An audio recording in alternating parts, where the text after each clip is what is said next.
Good morning, everybody. Sarah's Saturday sofa session.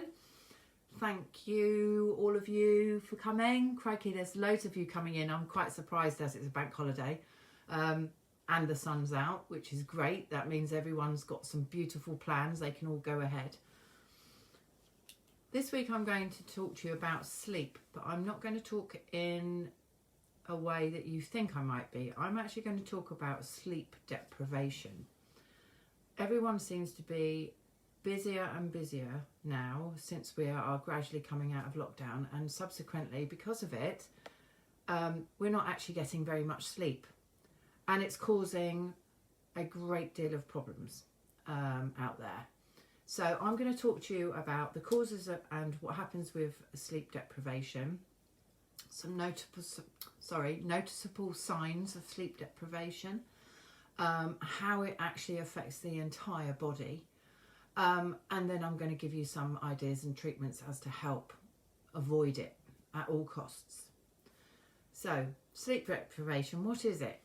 Well, consistent lack of sleep, as we know, but it's actually a consistent lack of sleep over a minimum of 7 days, which actually is not very much when you think about it. It's 1 week out of our world, but it's less than 7 hours sleep a night. And when I mean 7 hours, I mean 7 hours uninterrupted sleep. And the consequences behind this are absolutely huge. I was really quite shocked myself. I know that there's several people I know at the moment who are so busy that they're not resting, and they are going down the road of sleep deprivation. There was actually a study in 2010 about the lack of sleep, and if it is a consistent in your lifestyle, then you actually have a higher risk of early death, which I don't think anyone wants, do they? There's enough going on in the world, and for that to happen anyway, we don't want to make it worse for ourselves. So noticeable signs then are excessive sleepiness, frequent yawning, irritability and just a negative mind, and daytime fatigue. And when I mean that, it's normally you're fine until about 2 o'clock in the afternoon, and then you could just really want to go to sleep. So all of those are the signs. Now, even a little fly joined me.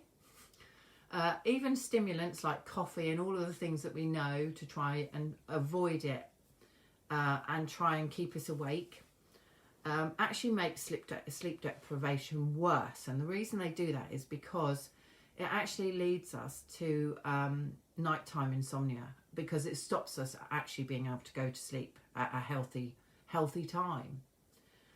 So when we mean sleep deprivation actually covers the whole entire body, all of the systems of the body. So you've got your central nervous system, your respiratory system, your digestive system, I'm trying to think of the others, endocrine system, all of the systems of the body are entirely affected, and I'm going to go through each one of those to see if you actually relate to any of it, and then I'll give you some treatments at the end. I'm going to start with the nervous system, which is throughout the whole of the body, but it starts in the brain. So if the brain is exhausted, it's unable to perform its duties. You're difficult to concentrate, you don't want to learn new things, you decrease your coordination, and with all that going on, there's an increase of you having an accident. Impatient mood swings.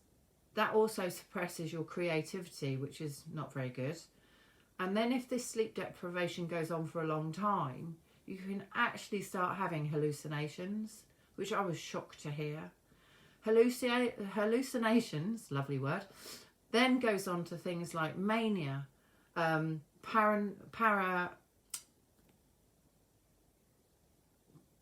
I trying to say? I don't know, the word's gone out of my head, forget that one.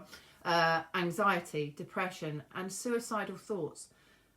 I didn't realise that sleep deprivation would have such a crazy effect on our bodies, and I don't think most of us have ever really looked into it in any depth. So, immune system. Well, I think that speaks for itself.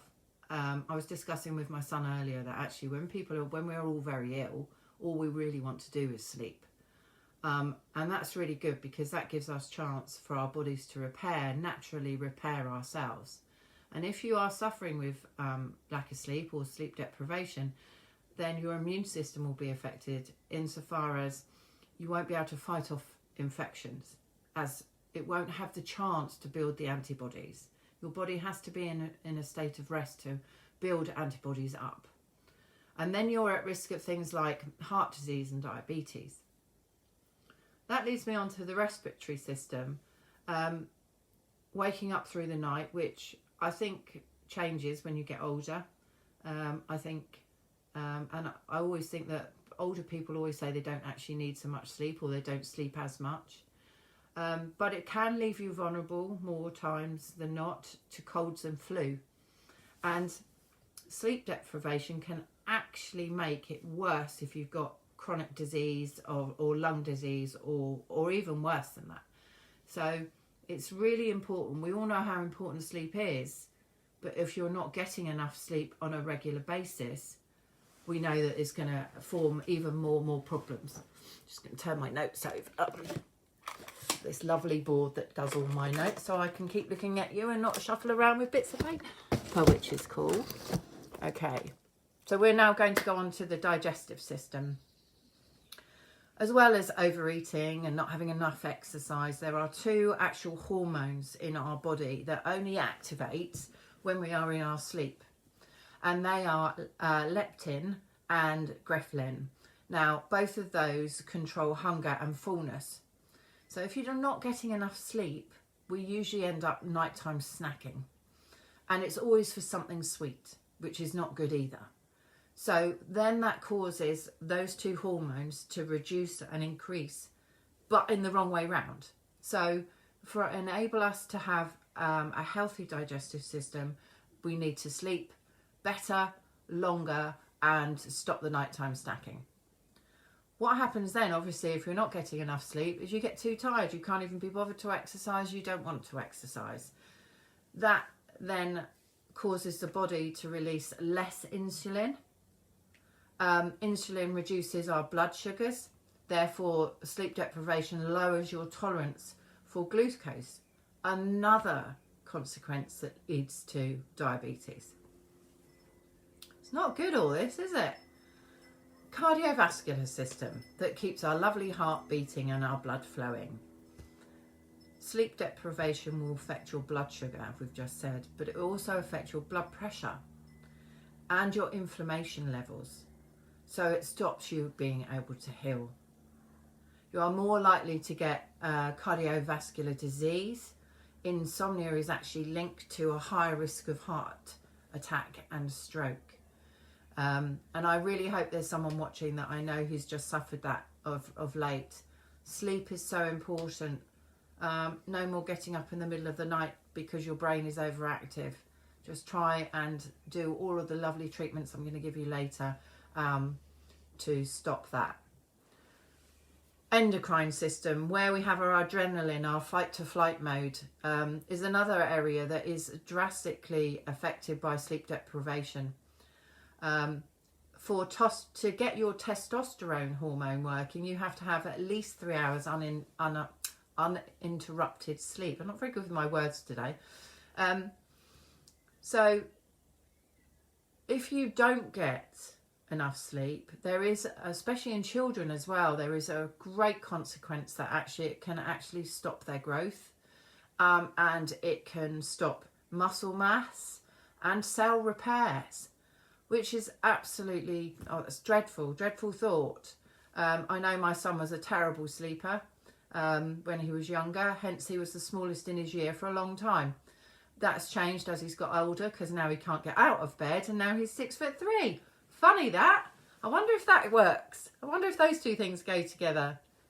So that's what happens to all of the details and all of the systems in our bodies that are affected by sleep deprivation, which are a shock to me. I don't know about you, but I'm going to give you some ideas and some treatments that will help you overcome that.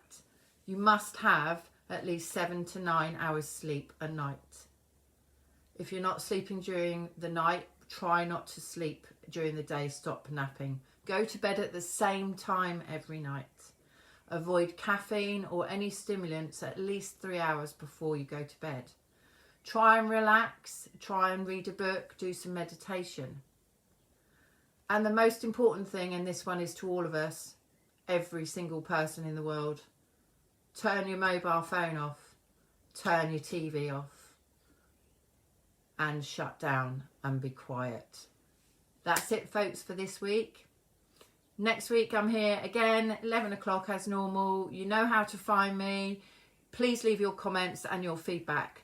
Lovely to chat to you. Have a great weekend and take note what I've said. Bye.